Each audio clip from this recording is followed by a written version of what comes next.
What up, what up, what up? What up? Welcome back to another episode of You Know the Name, the LaVar Walker Daily Show podcast.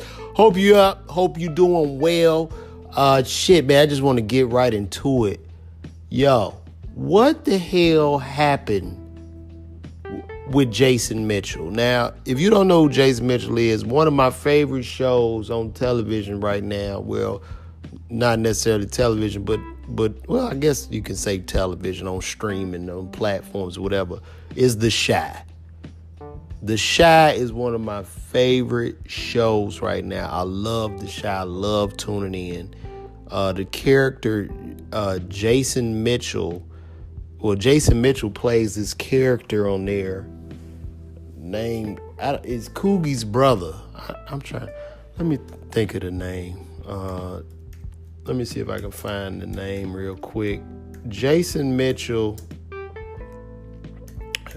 I forgot his name. I think it's Daniel or something like that. Brandon. Jason Mitchell plays a character named Brandon. Now, if you don't watch The Chi, Jason Mitchell is the actor that played Eazy-E on Straight Outta Compton. He's a little guy from New Orleans. He's had a meteoric rise in film and television, like crazy. And the kid is really good, just a natural. Like, his screen presence is fucking amazing. It's amazing. It's literally amazing. And I love to watch this guy. Well, recently they've just pulled the rug from up under him. I'm like, yo, I get a call.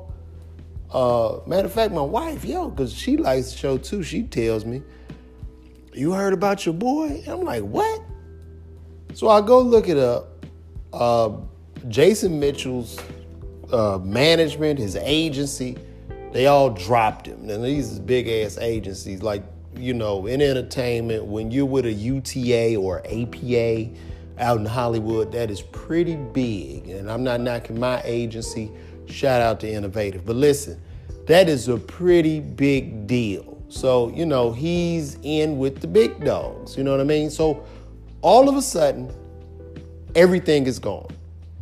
So I'm like, what the hell is this about? And the media wasn't really reporting what exactly happened. So it's just, misconduct. Jason Mitchell has been dropped, just dropped. I say misconduct. So I'm digging. So I guess, I don't know if they're slow to release it. I don't know if they're scared of lawsuits or whatever. But what they're saying and what they allegedly are saying is that he was sexually harassing women on set. And I'm like, man, come on. And now I hope this is not true, because I'm not going to go in, you know what I mean? I want to see some facts, you know what I'm saying? But for them to not only drop him from his show, The Chi, they've canceled the show, I believe. I think they might have canceled the show and just got rid of the whole goddamn show.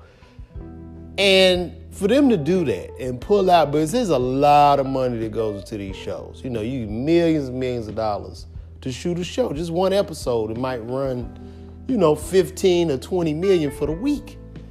So they pulled the rug from up under this, like it's over. Now, based off of these allegations, if these allegations are indeed true, which I'm guessing they are, because nobody's gonna, stop all this money and shut down a whole show that's about to go into its third season and get renewed.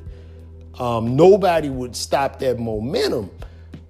So I'm going to take it for face value. I'm going to say that it's true. I don't understand. Man.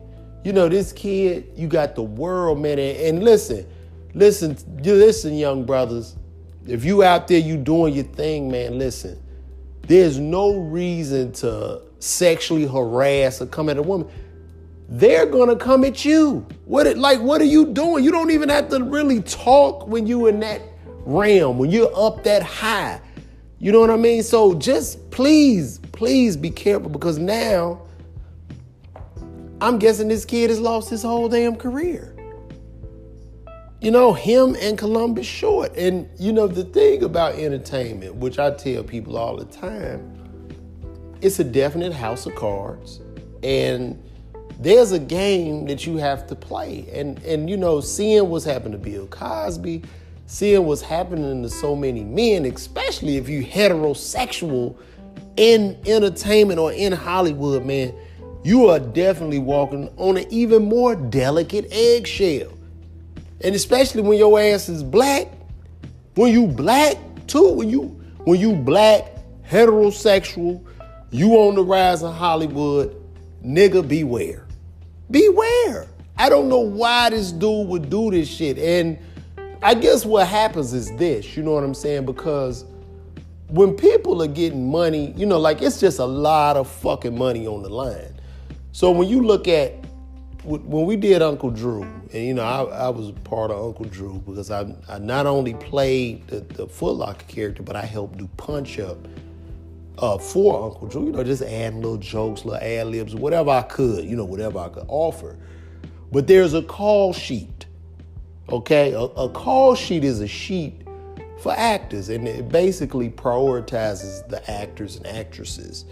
So, you know, the lead character will be number 1 on the call sheet, the supporting character be number 2, et cetera, et cetera. Now, when you're number 1 on the call sheet, or maybe even number 2, this story is centering around you. It's totally centering around you in your universe, okay? So when you're there, when you're on there, you know, people are gonna cater to you. So I guess what ends up happening is when it starts off, you know, it might start off subtle. Because if you're number 1 on that call sheet, you got a lot of power. So if you go hit on a little actress, she not gonna go tell nobody out of fear. And I think what happens is the person is doing the hitting on her or making the moves or doing the harassment, the ego gets out of control because you do a little bit, then you do a little bit more, then you do a little bit more. And as the movies and the roles get bigger, you go over the top. Now, let's go to this commercial break and we're going to come right back on this topic. Here we go.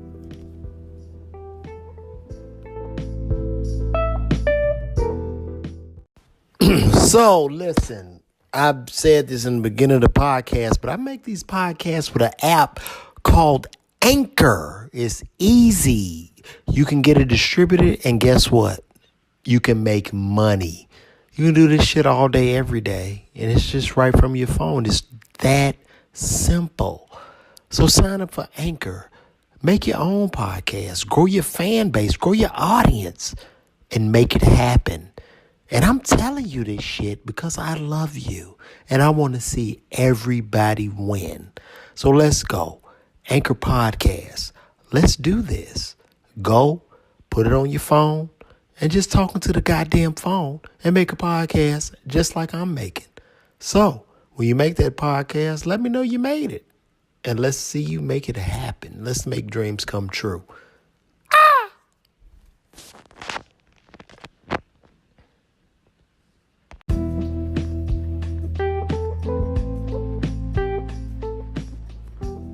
And we're back. So to me, it's literally like, yo, man, I'm working my ass off, you know, trying to get to a certain point in my career and, you know, make my dreams come true. You know what I mean? And I just think like any artist or any person in a position of power, you know, like they say on Spider-Man, with great power comes great responsibility. So you have to literally treat people with respect, number 1. Tread lightly and just be a good guy, man. Just be a good guy. That's too much fucking money. For instance, I'm guessing this guy was making about $100,000 a week, $100,000 to $150,000 a week on this show. And you know, that's that's about average, based on the show. You know what I mean? And if it wasn't that, on the low end, on the absolute low end, he was probably making $50,000 to $60,000 a week. So why would you want to jeopardize that shit? Why would you want to put yourself in harm's way? Why would you want anybody to even come up with an idea like that? Because I'm sure his agency, his manager, because right now Hollywood, it's hard. It's very, very hard.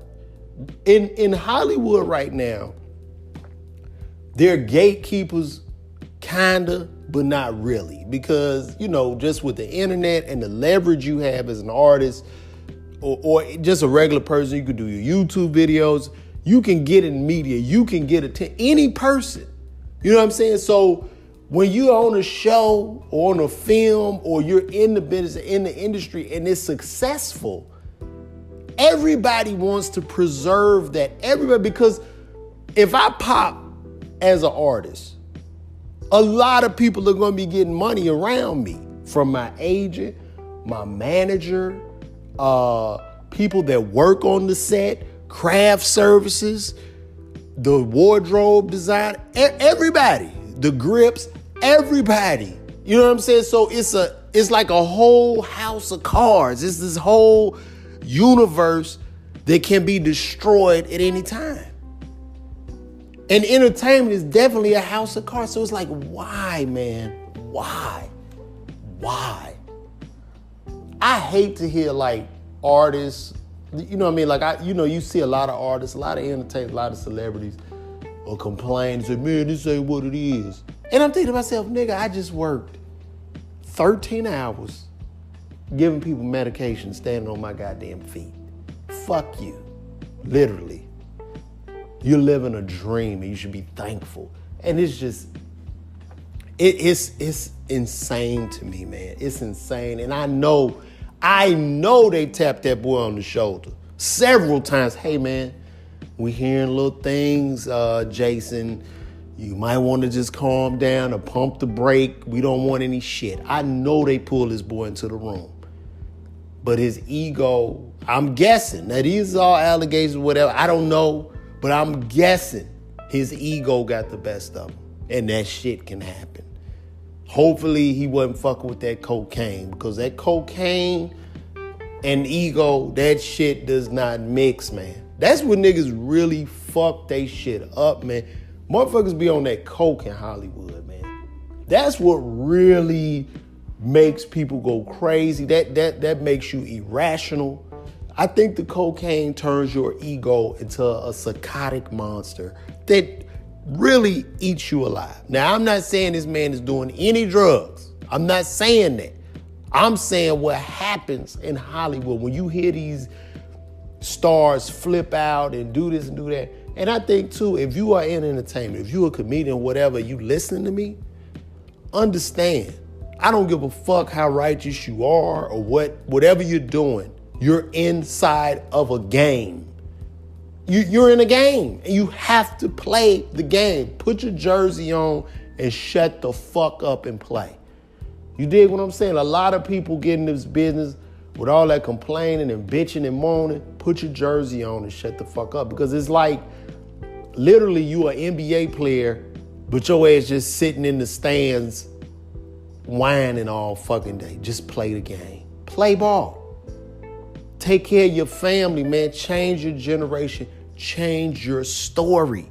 That's what's most important, But I'm hurt. I'm literally hurt by this, man, because I am a huge fan of Jason Mitchell. And listen, I hope this shit is not true. I really do. But based on them driving him like this is crazy.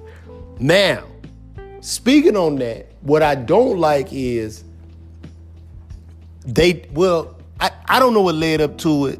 I'm hoping they got all the evidence, everything verified. But they dropped him so fast and at the same time kept Jussie Smollett. They didn't drop this motherfucker for a long goddamn time after he did that outrageous, silly shit that he did. Now, both of them were wrong. And I'm not trying to like necessarily say, well, one crime is great or whatever. They were both wrong. But I can say there's a definite agenda to me, what seems to be an agenda on black male masculinity. I feel there's a definite agenda on black male masculinity. And, they want to wipe it out. So that's just how I feel.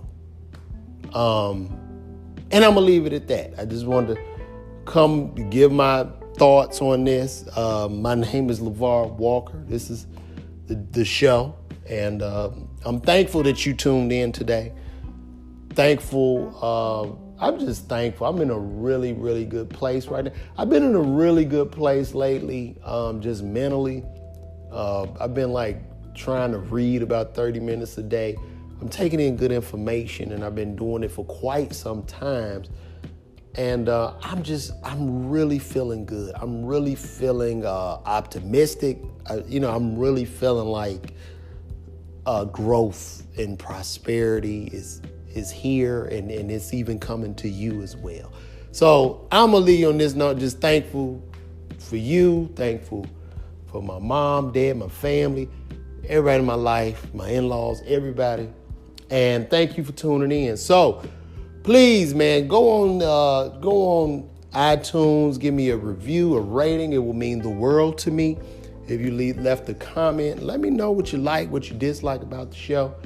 And I will talk to you tomorrow. Take care.